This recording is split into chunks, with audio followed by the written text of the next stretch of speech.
Eden's Lynx is my name, D-E-N-E, accent, shifted. So it's Eden's. And if you pronounce my name Danae, or if you pronounce DNA as if reading a word,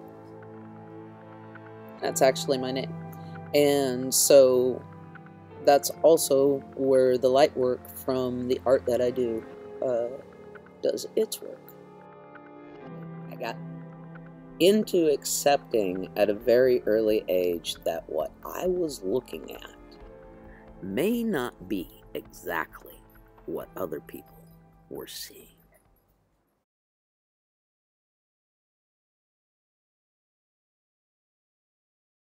Eden's Lynx is energy work. It's energy work and energy work.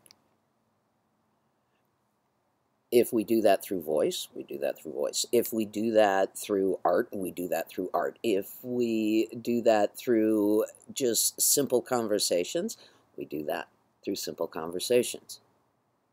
This is about sound and light. And that's what we are. We're that vibration of this oscillating, incredible body of light. And that light is coming in more and more on a daily. And our physical bodies are going, oh, ow, I didn't wake up with that pain yesterday. What is this? And meanwhile, this light, this higher part of us, is coming in and playing and saying, I'm not going away. And that's what we get people acclimated to. The art is a Rorschach test of the spirit. You get to see whatever you want to see. It's amazing how many people see what they see in some of it, and they go, oh, that's beautiful. And they'll flip to the next one, and they'll go, oh. Taking us through different veils and different dimensions.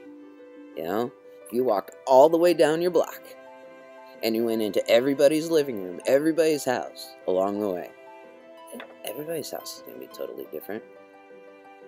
So each dimension is too. And so sometimes you get to see things that are absolutely fantastically beautiful. And then other times you look and you're like, oh, huh. That person was having a bad day. Ooh. Well, once upon a time, all good stories start with once upon a time. Once upon a time, I was bored. I hate to admit it. And so I had my phone, and all of a sudden, okay, I digress. Back up.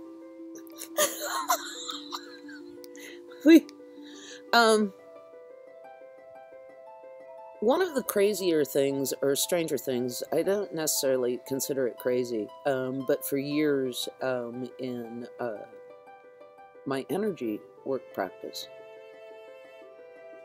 years ago, I started seeing in the room crystals actually show a signature as I'd walk into the room. And finally, with the crew that I had been working with for many years, they were like, put it on the table. I'm like, you put it on the table. They're like, no, put it on the table. I'm like, okay, all right. The client's going to think I'm a total nut. I'm putting the damn crystal on the table. All right, I'll put it on the table. I've learned not to exactly, I'll stand up for myself, but I don't argue or push it too much with these guys, because I know by now what this is all about. And that, you know, we all get along. We just get along. And so client comes in, it's like, what's that? And I'm like, crystal on the table. They kind of wanted it on there, just saying.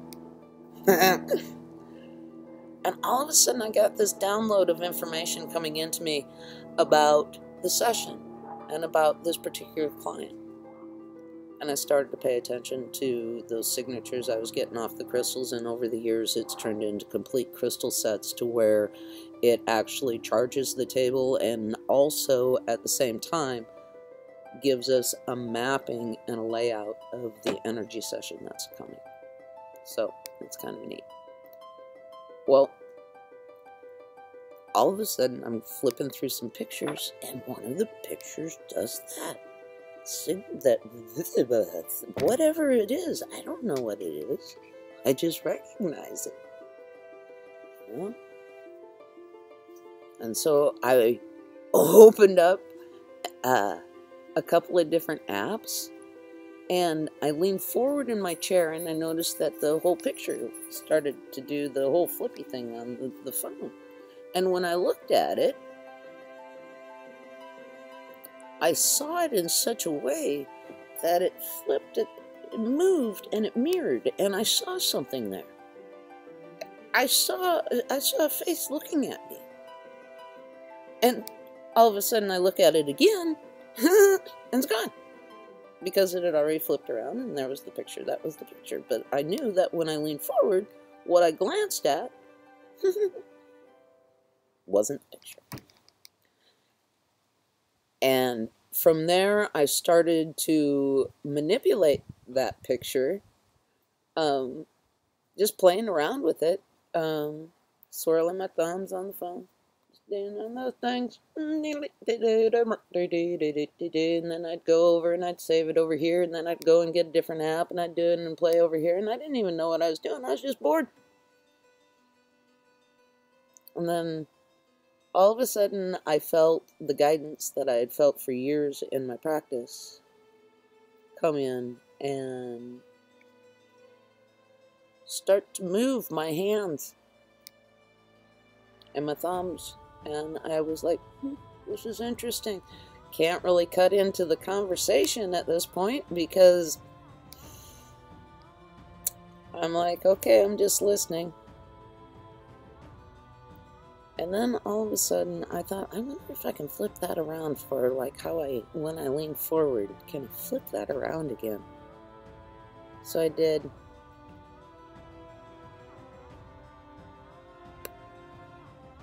And I saw in the picture the words that had just come out of that person's mouth, looking at me when she was talking about her animals. And all of a sudden I'm looking at this and I'm like, well, isn't that a coincidence? That's funny.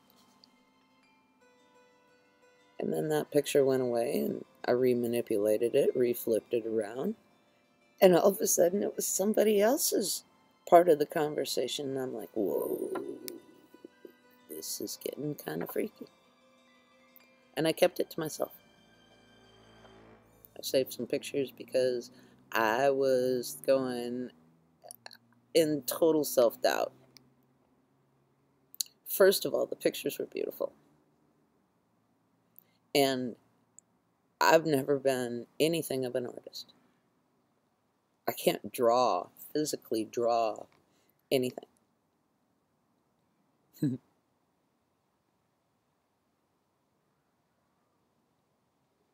Took me a while to figure out who was behind it, because I knew that my crew was behind it. I knew that that energy was definitely there.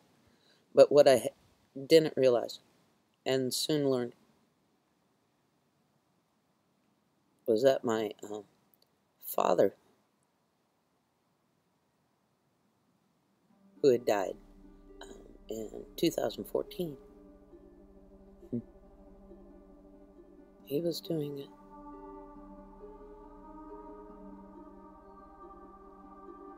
And that began conversation after conversation and story after story of my dad telling me from wherever he was at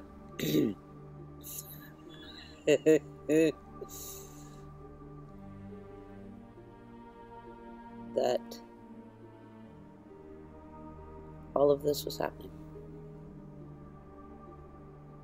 And my relationship with my father was totally unique. I'm sure everybody says that about their relationships with their parents. I'm sure that they all. But my bond to my dad was rare.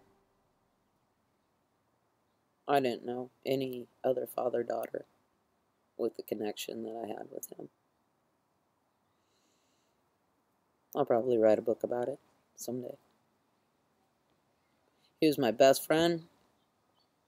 I knew him very well, and we talked on so many levels of ideas, philosophy, spirituality, religion, you name it. There was not a subject that I couldn't talk to this man about. So when all of a sudden, you know, I had plenty of time because he died of kidney failure. He was on dialysis, and he ultimately died of kidney failure. And yeah, we had enough time through that time, that slow death that he took, to actually be able to discuss, you know, all right, you get where you're going. I'll be as open as I can possibly be, and I know you well enough to be able to see that it's you. Do whatever it is that you do. And he's doing it. For over 40 years, he was a radio man on this plane, and from wherever he is at, he is broadcasting loud and clear to me. And he brings through clients deceased loved ones for them, draws them some pictures out of a picture that they've taken. And I end up getting pictures that make no sense to me. None. No relevance to anything that I'm going through. And I hand them off to the clients, and they're like, oh my God. They start to sob because they can see a personal story from the loved one that they had hoped to hear from. And for some reason, even unexpressed, they can usually figure it out. So this is a strangeness that I didn't see coming. I didn't know anything about. My dad's doing it and kicking me in the head. And he was a beautiful artist, fantastic artist. And one before he died and before he lost his eyesight and his ability to grip and everything else that diabetes causes. He was just getting into the digital medium. He was just getting into it, and he had some of his art, and he was like, isn't this just the coolest thing ever? And I was just like, okay, I don't know how to turn on a computer, and you're doing art with it? Okay, I'm supposed to catch up and get up to speed. He always talked over my head, but I listened a little. Now it's kind of like, I guess I should have listened a little bit more because he's really kicking it into high gear and he's throwing the art through. I was asked to do an art show, and I didn't even realize it.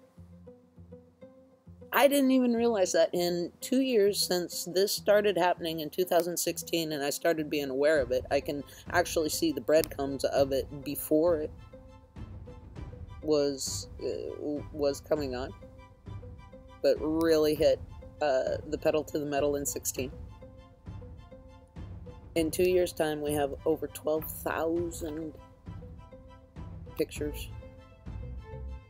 that have come through for the other side. So they're asking me, well, do you have enough art to do an art show? Well, not physically.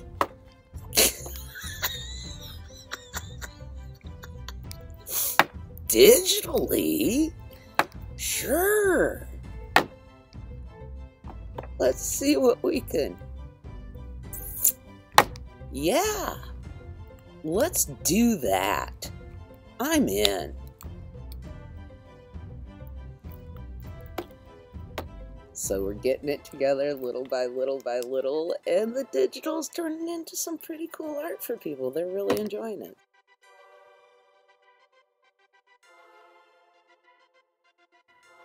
There is 80% of us or 80% of our brain that is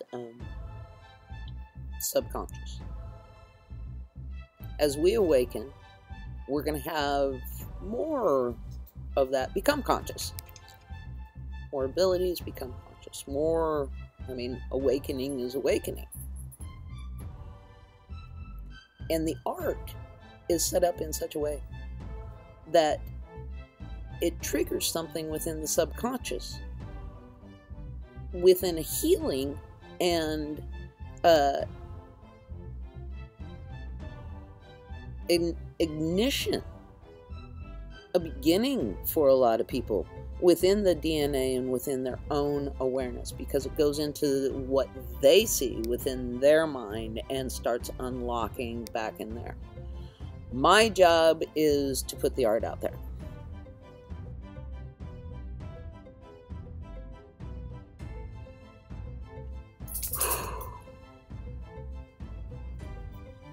Crew are these beings, okay.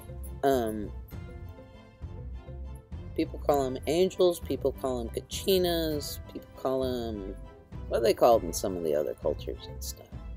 Guides, guardians, benevolent beings, but they definitely guide. Ancestors definitely are a part of our guide. Oh, absolutely. They left that coded on the DNA, so every time any part of that part is sparked, ancestor, that's like, oh, hello, Grandma! That's how that goes, So you get all of that within the ancestor, within these dimensions. I don't even claim to pretend to know how this works. But Crew to me showed up. They really haven't shown up. I've sensed beings around me always. And when I was really little, I thought it was my stuffed animals. So I could really blame stuffed animals, and I really thought my stuffed animals could talk. Tries blaming that to Mother. She didn't buy it. So, but that's okay.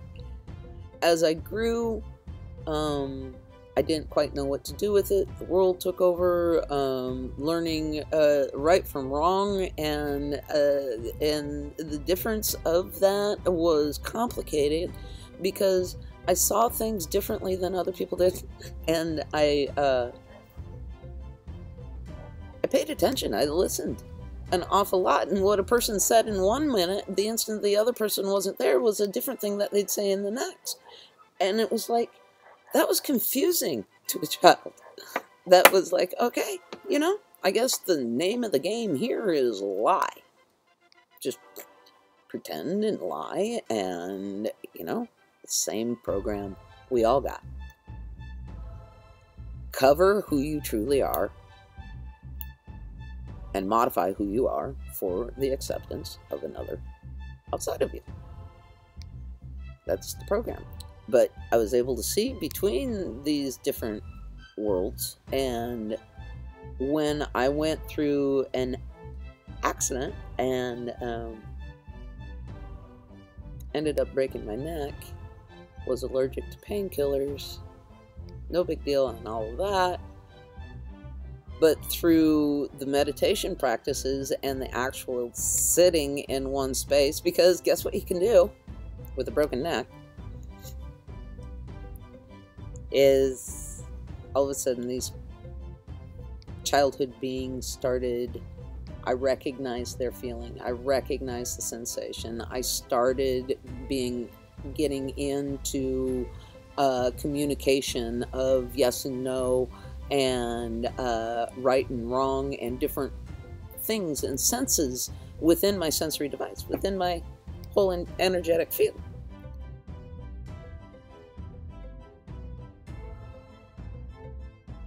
We're breathing it, we're living it, we're changing it, we're doing it, we're trying our best to accept it, we're falling down, we're helping each other up, and where we go one, we go all. we're all on this planet. We're all in this together. And, yeah. It's going to be awesome.